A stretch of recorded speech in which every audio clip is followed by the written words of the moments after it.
નમસ્કાર વિદ્યાર્થી મિત્રો, જીકાસ પોર્ટલ પર ફૂલ રજિસ્ટ્રેશન કેવી રીતે કરવું એનો વિડીયો આપણે ઓલરેડી આ ચેનલ પર મૂકેલો જ છે. જેમને બી ફૂલ રજિસ્ટ્રેશન કરવાનું બાકી હોય અથવા તો કંઈ પણ એની અંદર તમને મદદ જોઈતી હોય તો નીચે ડિસ્ક્રિપ્શનની અંદર એ વિડીયોની લિંક આપેલી છે, તમે ત્યાંથી જોઈ શકો છો.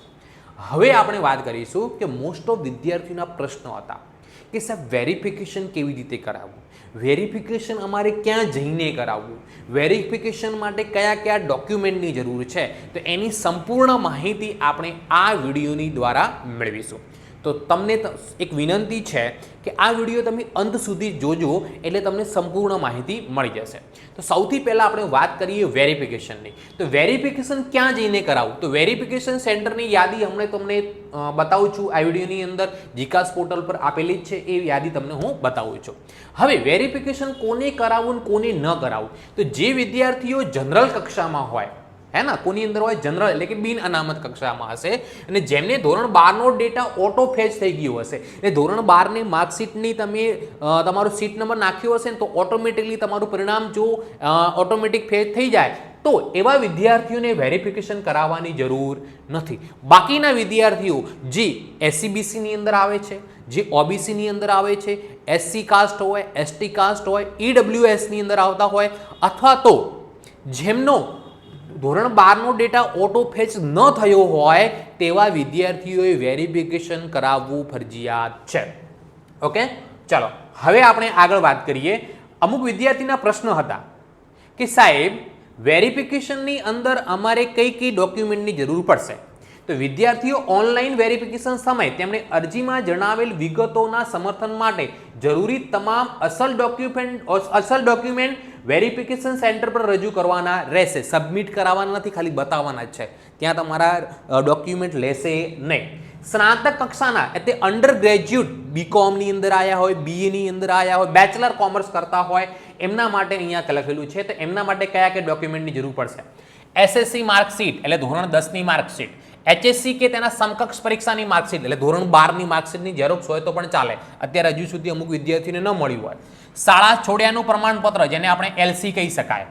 ટ્રાયલ સર્ટિફિકેટ લાગુ પડતા ટ્રાયલ સર્ટિફિકેટ તમને સ્કૂલની અંદરથી મળશે, એની પણ જરૂર પડશે. ગેપનું સર્ટિફિકેટ, અમુક વિદ્યાર્થીઓએ 1 વર્ષનું ગેપ લીધું હોય, 2 વર્ષનું ગેપ લીધું હોય તો ગેપનું સર્ટિફિકેટ જરૂર પડે. જાતિનું પ્રમાણપત્ર હે ને, જાતિનું પ્રમાણપત્ર કોને જરૂર પડશે કે જે એસસીબીસીની અંદર આવે છે, એસસી કાસ્ટ, એસટી કાસ્ટની અંદર આવે છે એમને જાતિનું પ્રમાણપત્ર જરૂર પડશે. નોન ક્રિમિનલ સર્ટિફિકેટ ફક્ત એસસીબીસી એટલે ઓબીસીના વિદ્યાર્થીઓ માટે. ઈડબ્લ્યુએસનું પ્રમાણપત્ર લાગુ પડતા કિસ્સામાં. દિવ્યાંગતાનું પ્રમાણપત્ર જો તમે દિવ્યાંગ હો તો.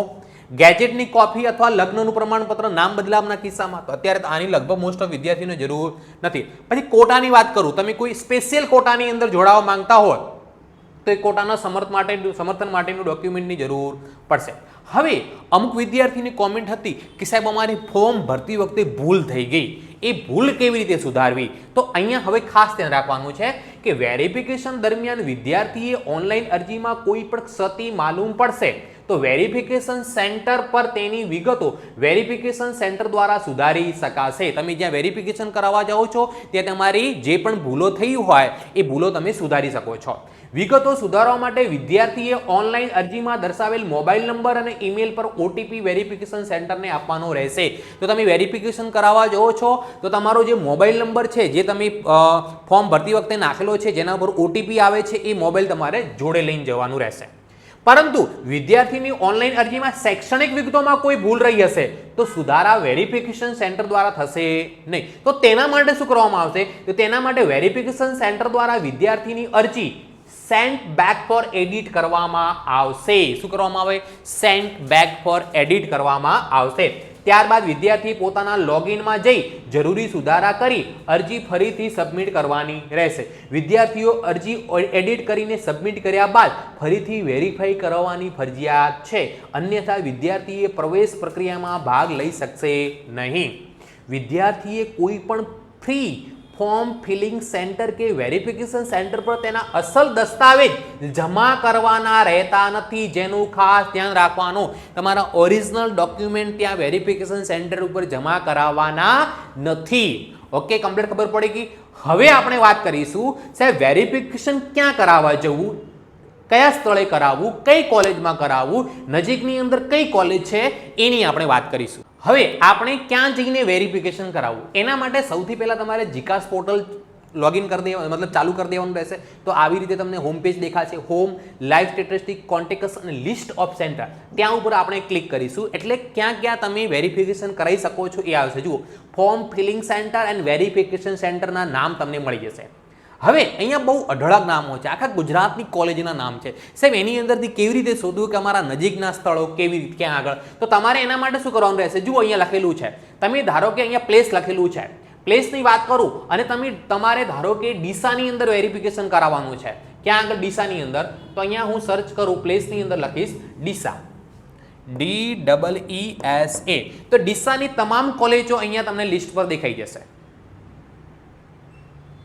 થોડું નેટવર્ક સ્લો છે, હે ને, નેટમાં પ્રોબ્લેમ છે એટલે થોડી વાર લાગશે, પણ અહીંયા બધા ડીસાના તમને જે પણ કોલેજ હશે, જે પણ વેરિફિકેશનના સેન્ટર હશે એ તમને અહીંયા સ્ક્રીન પર દેખાઈ જશે અને પછી તમે જોઈ શકો છો કે ડીસાની અંદર કઈ કોલેજ છે. અહીંયા તમને જુઓ અત્યારે કયા બતાવે છે, ઉનાના, એટલે ગીર સોમનાથ જે પણ કોલેજો છે AR ભટ્ટ, હે ને, ક્યાં આવેલી છે એનું એડ્રેસ તમને બતાવી દેશે. એવી રીતે તમે અહીંયા જુનાગઢના તમારે જે પણ એરિયાના નજીકના એરિયાના જોતા હોય એ તમારે પ્લેસમાં અહીંયા જઈને શું કરી દેવાનું, સર્ચ કરી દેવાનું. એટલે તમારે નજીકના કોલેજનું નામ, જ્યાં વેરિફિકેશન થતું હશે તેનું એડ્રેસ, એ સંપૂર્ણ માહિતી તમને મળી જશે. હવે બીજી માહિતી આપી દઉં. તમે જેવી રીતે તમારા યુઝર નેમ અને પાસવર્ડથી લોગિન કરશો એટલે તમને આવી રીતેનું એક પેજ દેખાશે, જેની અંદર અહીંયા જુઓ 100% ફિલ ફોર્મ, એટલે આ 100% ફોર્મ ભરાઈ ગયેલું છે. તો જુઓ અહીંયા તમને અહીંયા પેમેન્ટ સ્ટેટસ, તમે અહીંયા ક્લિક કરશો એટલે પેમેન્ટની રિસીપ્ટ મળી જશે. એપ્લિકેશન સ્ટેટસ ઉપર તમે અહીંયા ક્લિક કરશો એટલે તમને આખા ફોર્મની તમારી PDF મળી જશે. અને ત્યારે તમે જ્યારે વેરિફિકેશન કરાવવા જાઓ છો ત્યારે એપ્લિકેશન સ્ટેટસની અંદર અહીંયાથી જે ડાઉનલોડ કરો છો એ PDF તમારે એની પ્રિન્ટ કરાવીને જોડે લઈ જવાની રહેશે.